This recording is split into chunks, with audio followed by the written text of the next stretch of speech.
康运动的话题，真侪人因为做事无时间去外口运动，即马就真是今日咧厝内，嘛会当家己来做运动。现代人愈来愈注重身体健康，有的人追求线条优美，就会去运动间来咧运动。但是对工作时间较长，也是工作时间无固定的人来讲，要特别出门来运动是真无简单。真侪人拢会想，是安那袂当伫厝诶做运动。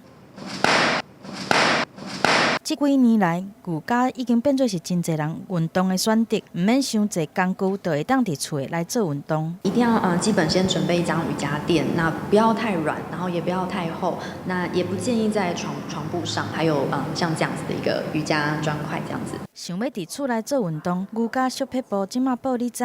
要训练脚的时阵，先将前脚来弯90度，枕头啊点伫涂骹，后脚才来伸好长。双手嘛会当用瑜伽砖来辅助，将胸孔挺起来，看对头前去。若要训练手，也是巴肚平板式，嘛是真有效果。若是想要搁再来进步，双脚会当往头前来行，做一个海底式。3到8组不等，就是依照自己的状况。那这些简单的动作都可以在家里进行，可以达到身体的柔软度，但同时也会锻炼到我们身体的肌力的部分。